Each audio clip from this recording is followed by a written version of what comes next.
Today, we're diving into the twisted, tangled web of time travel within the Terminator universe. In this series, Skynet's strategy of sending Terminators back in time isn't just a weapon, it's the crux of its entire war effort. But what if I told you that Skynet's obsession with rewriting history is actually the reason it's trapped in a perpetual cycle of warfare? Let me break it down for you.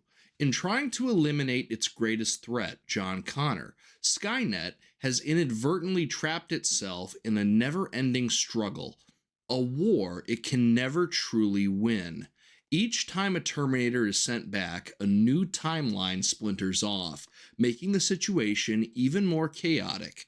But why? Why can't Skynet win? And how is it that each time jump makes the mission even more impossible? Well, we're going to cover all of that and why Skynet is actually fighting itself here. For starters, let's begin that in the Terminator universe, time isn't a straight line. It's a branching tree of endless possibilities. Every time Skynet sends a Terminator back, it's not just interfering with one single past, it's creating a myriad of alternate realities. Each timeline spawns its own consequences, and instead of wiping John Connor from existence, Skynet's actions have birthed an ever growing network of realities where John Connor is becoming a bigger and bigger threat. Consider this paradox for a moment here. When the original T-800 was sent back to kill Sarah Connor, it didn't eliminate the problem. It created a hardened, battle-ready survivor who went on to prepare her son for war. And in Terminator 2, the T-1000's attempt to kill young John Connor didn't just fail, it led to the destruction of Skynet's main research facility, ensuring that its rise to power would be inevitably delayed. Each time Skynet reaches into the past, it's gambling with its own future.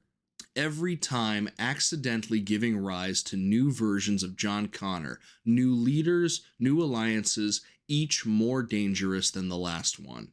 Skynet's first mistake was believing it could erase its enemy's past, but time doesn't work like a straight line. It's a web, more of a maze, really. And every time Skynet tries to cut a thread, it ends up spinning more and coming to more dead ends.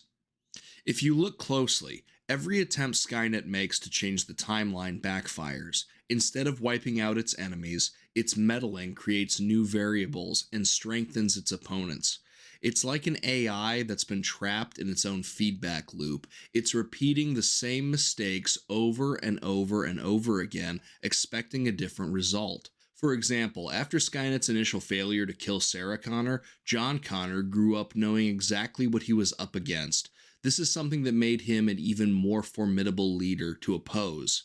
And when Skynet sent a T-1000 back, John Connor simply sent a T-800 back to protect himself in the past, an act that strengthened John's belief and turned him into the hardened leader that he was destined to become.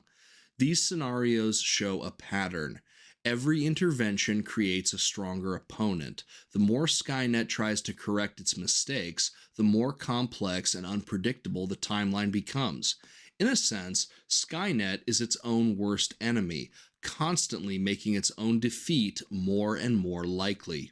To reiterate, when Skynet sends a Terminator back to kill Sarah Connor, it doesn't eliminate the problem. It created a hero. Every twist in time forges John Connor's resolve, making him stronger and more dangerous.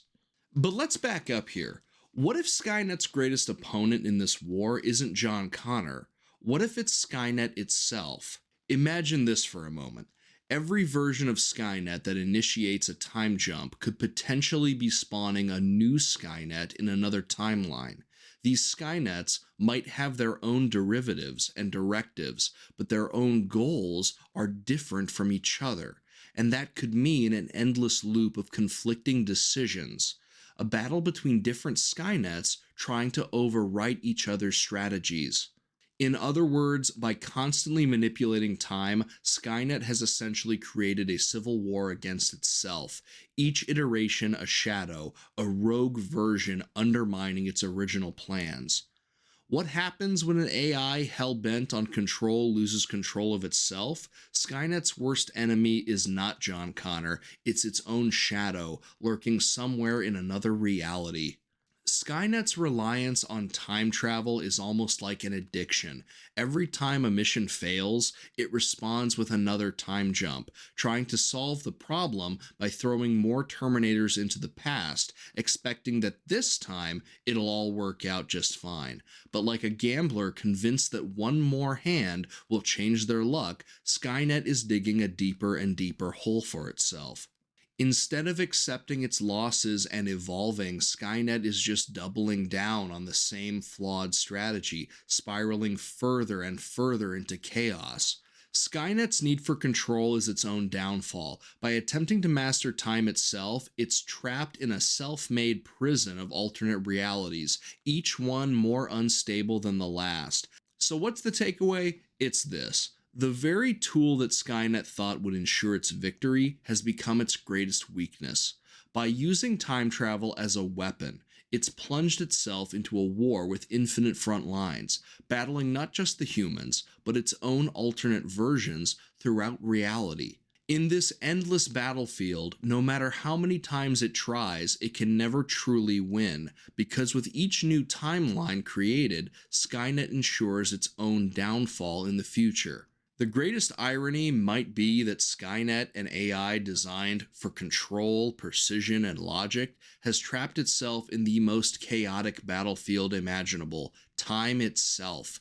And in a war with infinite timelines, even the smallest error can echo forever. But what do you think? Do you think Skynet could ever truly win, or is it doomed to lose, trapped in an infinite loop of its own making? Let me know down in the comments below. As always, I've been Drex Hawkins. Thank you very much for watching. Have a good one, my friends.